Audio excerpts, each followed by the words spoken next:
Hi, my name is Peter Kaczynski. I work for a company called MaxScheduler. We make scheduling software that's used by manufacturers, warehousing, logistics, and also in the print industry. Today I'm making a demo video of a new feature we're considering to make into a product.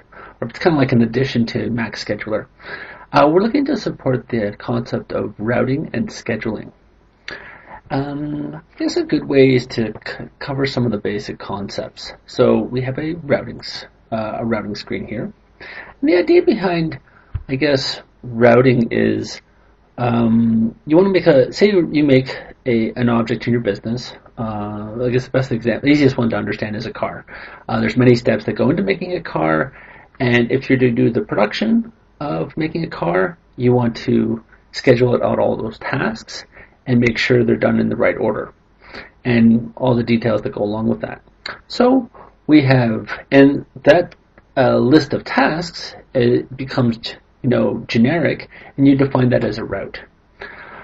So here we have a routing screen. We have the route name is basically the object that you'll be making. We have two types of routes here, one called widget 1, another one called widget 2. And then what happens is for widget 1, there's a sequence of tasks which are ordered, 10, 20, 30. We give each task a name, cutting, drilling, shipping, which resource that task should be assigned to, and a run rate. And we have two objects being made here, widget 1, widget 2.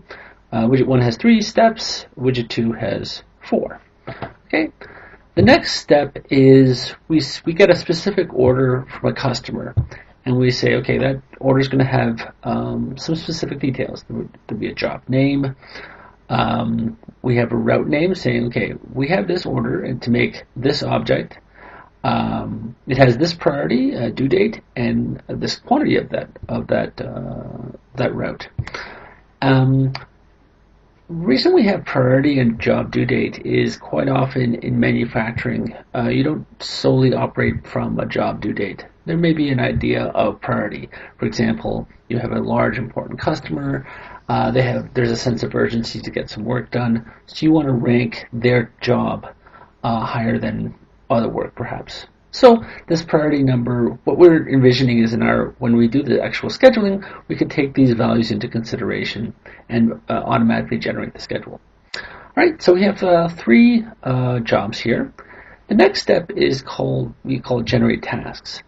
And tasks are the specific things. Basically, it's a combination of the route information and the job information into specific tasks that will be scheduled. They'll show up on the schedule screen.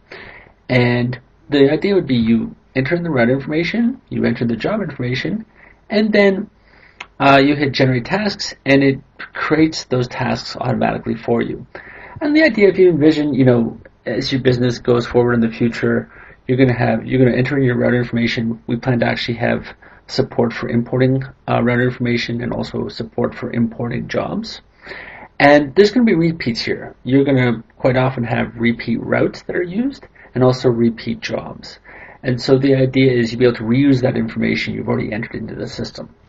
So I've already hit the generate tasks for these jobs, and if we go to our tasks screen, you'll see them listed here.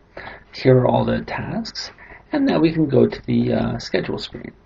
Those tasks are all unscheduled, and you can see them ordered over here by job name.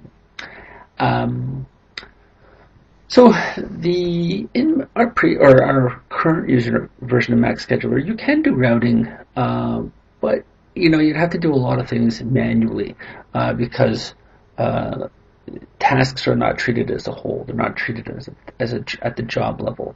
With our new version, this kind of MX routing, we plan to give some features to allow you to deal with these tasks as a group or as a job.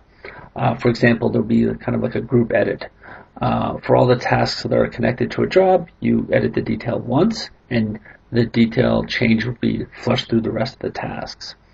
The next step is you don't necessarily want to, drag and drop and put all these tasks manually. So we've come up with an automatic schedule option. And what this will do is what the automatic will do is take into consideration due date and the priority number and schedule those jobs. So let's hit the button and see what happens. So what it does, here we've automatically scheduled all those tasks, and it takes into consideration, what you'll see is this kind of staircase look. All the tasks that have the same color are of the same job. So we have magenta, plum, and yellow. And you see it's taking in consideration that when you're done, you can only start task 2 once you've completed task 1. And then you can basically queue up, for example, under machine 1, you can queue up these tasks for these different jobs. And you see this natural staircase happening. And then we plan to have kind of, again, macro features. For example, you want to edit some detail, for example, change priority number, change due date. You'll have an unschedule option, and that'll drop everything back to the list view. There may be exceptions. For example, we plan to also have I guess I would call it a fixed or a freeze option for tasks, so that basically they can't be unscheduled, or basically they'll be kind of set in stone and they can't be moved.